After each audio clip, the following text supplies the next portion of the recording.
اس سے پہلے رمضان کے تعلق سے ہم نے جو ویڈیو ڈالا اسے آپ لوگوں نے کافی پسند کیا ہے.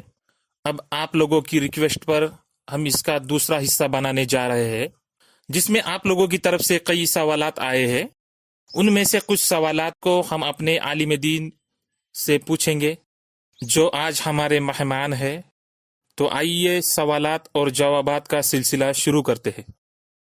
السلام علیکم ورحمۃ اللہ وبرکاتہ. حضرت، ہمارے نیوز چینل سے جڑنے کے لیے آپ کا بہت بہت شکریہ. حضرت، تراویح کی نماز کے بارے میں آپ نے جو جانکاری دی تھی اس کا ویڈیو بنا کر ہم نے لوگوں تک پھیلایا. لوگوں نے وہ دیکھا تو لوگ بہت خوش ہیں، بہت پسند بھی فرمائے وہ ویڈیو لوگوں نے.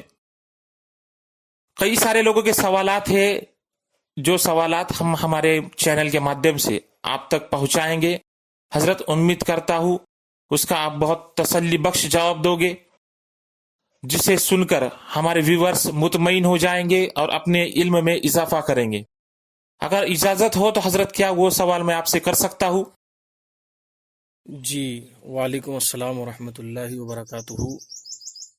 جی فیروز بھائی، مجھے خوشی ہے کہ لوگوں نے آپ کی اس رمضان سیریز کو کافی پسند کیا. اللہ رب العزت کی بارگاہ میں دعا گو ہوں کہ آپ کی یہ پوری ٹیم جو اس کام میں لگی ہوئی ہے، اللہ تعالیٰ آپ کی کوششوں کو قبول فرمائے. انشاء اللہ تعالیٰ میں تسلی بخش جوابات دینے کی پوری کوشش کروں گا. اللہ تعالیٰ مدد فرمائے. حضرت، ہمارے ویور ہے وکرولی سے ارباز بھائی. ان کا یہ سوال ہے کہ اگر کوئی بندہ صبح صادق کے بعد اٹھتا ہے، اس نے سحری بھی نہیں کی اور روزہ رکھنے کی نیت بھی نہیں پڑی، اور اسے پتا چلا کہ آج روزہ ہے، تو کیا ایسی صورت میں یہ مانا جائے کہ اس کا روزہ چھوٹ گیا یا پھر اس کا روزہ مکمل کرنے کا کوئی طریقہ ہے؟ جی، سوال بہت عمدہ ہے. دراصل بہت سارے لوگوں کو لاک ڈاؤن کی وجہ سے بھی، رابطے نہ ہونے کی وجہ سے یہ پتہ نہیں تھا کہ کل صبح سے یعنی 25 اپریل 2020 کو پہلا روزہ ہے. اس وجہ سے وہ معمول کے مطابق صبح صادق کے بعد اگر اٹھے ہوں، یا عادت نہ ہونے کی بنا پر، چونکہ پہلا روزہ ہے تو پہلے روزے میں عموماً غفلت ہو جایا کرتی ہے، نہ ہی اٹھ پائے اور سحری کا وقت ختم ہو گیا، صبح صادق کا وقت ختم ہو گیا، نیت بھی انہوں نے پہلے نہیں کی تھی، تو اب کیا اس صورت میں کرے؟ یہ آپ کا سوال میں سمجھتا ہوں. تو اس کا جواب یہ ہے کہ دیکھیے، رمضان کے جو روزے ہیں، رمضان مہینے میں جو فرض روزے رکھے جاتے ہیں، اگر کسی نے سحری نہیں کی تو سحری کرنا سنت ہے. اور رہی بات نیت کی، تو نیت کرنا ضحوہ کبریٰ کہتے ہیں. یوں سمجھ لیجئے موٹے طور پر کہ 12 بجے سے پہلے اگر وہ بندہ بغیر کچھ کھائے پیے نیت کر لیتا ہے روزے کی، تو اس روزے کو کنٹینیو کر سکتا ہے. یعنی اگرچہ صبح صادق سے پہلے اس نے نیت نہیں کی ہے، اس کے بعد اس نے اٹھنے کے بعد نیت کی، تو اگر اس نے کچھ کھایا نہیں، اس نے کچھ پیا نہیں ہے، نہ کوئی ایسا کام کیا جس سے روزہ ٹوٹ جاتا ہے، تو اب وہ نیت کرے اور نیت کے بعد روزے کو کنٹینیو کرے. انشاءاللہ اس کا روزہ ہو جائے گا، اس میں کوئی حرج نہیں. حضرت، اندھیری سے ہمارے شوکت بھائی کا یہ سوال ہے کہ کسی روزہ دار نے بھول کر روزے کی حالت میں پانی پیا، تو کیا ایسی صورت میں اس روزہ دار کا روزہ باقی رہا یا ٹوٹ گیا؟ جی، جو کتابوں میں مذکور ہے حکم شرع، وہ یہی ہے کہ اگر کسی روزہ دار نے بھول کر کے کچھ کھایا یا پیا تو اس کا روزہ نہیں ٹوٹتا. البتہ جیسے ہی یاد آ جائے تو جو لقمہ یا پانی کا گھونٹ منہ میں ہے اس کو باہر کر دے، حلق سے نیچے نہ اتارے. تو اگر کسی نے بھول کر کھایا پیا، بلکہ یہاں تک بھی کہا گیا کہ اگر کسی نے پیٹ بھر کے کھانا کھا لیا یا پیٹ بھر کے پانی پی لیا اور اسے یاد نہیں تھا کہ اسے روزہ ہے یا روزہ تھا، تو اس کا روزہ نہیں ٹوٹے گا. روزہ ٹوٹے گا جان بوجھ کر کھانے پینے سے.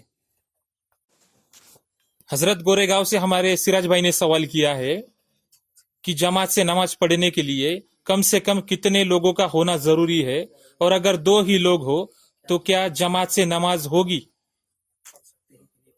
یعنی جماعت سے نماز پڑھ سکتے ہیں یا نہیں؟ جی، نماز جماعت سے پڑھنے کے لیے کتنے لوگ ہونے چاہیے، کتنے لوگوں کی شرط ہے؟ تو دیکھیے، 5 وقتہ نماز جو پڑھی جاتی ہے تو اس میں کم سے کم 2 لوگوں کا ہونا شرط ہے. اگر 2 ہی لوگ ہوں تو ایک امام بن جائے، ایک مقتدی بن جائے، اور اس سے زیادہ بھی ہو سکتے ہیں. جمعہ وغیرہ میں مقتدیوں کی شرط زیادہ ہے، لیکن ظاہر ہے کہ سوال جو ابھی آ رہا ہے وہ رمضان میں گھر پر نماز پڑھنے کے سلسلے میں آ رہا ہے. تو گھر پر تو جمعہ پڑھنا نہیں ہے، تو اس کا جواب عرض کرتا ہوں کہ 2 لوگ بھی جماعت سے نماز پڑھ سکتے ہیں، ایک امام ہو جائے. مقتدی اس صورت میں امام کے داہنے طرف سیدھے ہاتھ پر بالکل امام کے برابر کھڑا ہوگا، پیچھے کھڑا نہیں ہوگا. یہ خیال رکھا جائے کہ مقتدی امام سے آگے نہ ہو، اس کی ایڑی اور امام کی ایڑی برابر ہوں، یا مقتدی ہلکا سا پیچھے بھی ہو چلے گا، امام سے آگے نہیں ہونا چاہیے. اور اگر 2 مقتدی ہوں تو اب وہ دونوں امام سے پیچھے کھڑے رہیں گے. اس بات کا خیال رکھا جائے. حضرت کسی ہمارے بھائی نے ایسا سوال کیا ہے کہ روزہ رکھ کر اگر کوئی شخص سو گیا اور نیند کی حالت میں اس نے کوئی ایسا خواب دیکھا جس کی وجہ سے وہ ناپاک ہو گیا، تو کیا ایسی صورت میں اس کا روزہ باقی رہا یا ٹوٹ گیا؟ جی، نیند کی حالت میں جب کوئی بندہ خواب دیکھتا ہے، برا خواب دیکھتا ہے، اور اس میں پھر اٹھنے کے بعد اپنے بدن پر وہ تری پاتا ہے، ناپاک ہو جاتا ہے، جس کو احتلام بھی کہا گیا ہے فقہی اصطلاح میں. ایسے شخص کا روزہ اس احتلام کی وجہ سے، اس خواب دیکھنے کی وجہ سے، ناپاک ہونے کی وجہ سے نہیں ٹوٹے گا. وہ غسل کرے اور صاف ستھرا ہو جائے اور روزے کو کنٹینیو کرے، اس سے روزہ نہیں ٹوٹتا ہے. آج کے سوالات کا سلسلہ یہیں پر ختم ہوا. حضرت بہت بہت شکریہ جوابات دینے کے لیے. اللہ تعالیٰ آپ کے عمر میں، علم میں برکت عطا فرمائے. آمین یا رب. اب میں اپنے ناظرین سے ریکویسٹ کرتا ہوں کہ اگر آپ کے ذہن میں بھی اس طرح کے سوالات ہو تو ضرور کمنٹ یا میسج کے ذریعے ہم تک پہنچائے. انشاءاللہ علماء کی مدد سے ہم اس کے جوابات آپ تک پہنچائیں گے. پھر ایک مرتبہ میں آپ سے گزارش کرتا ہوں کہ اگر آپ اس چینل پر نئے ہیں تو اس چینل کو سبسکرائب کیجئے، ویڈیو پسند آئے تو لائک کیجئے اور کمنٹ کرنا نہ بھولیں. سب سے پہلے ہم اپنے ویورز کو پھر سے ایک بار رمضان کی مبارکباد پیش کرتے ہیں، اور آپ نے ہمیں جو پیار دیا اس پر آپ کا دل کی گہرائی سے شکریہ ادا کرتے ہیں.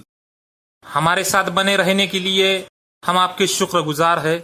ایک گزارش اور ہے، آپ اس چینل پر اگر نئے ہیں تو پلیز سبسکرائب کیجئے اور نیچے دیے گئے لال بٹن پر کلک کیجئے اور نوٹیفیکیشنز آن کیجئے تاکہ ہم آپ تک قیمتی خبریں اور معلومات پہنچاتے رہیں.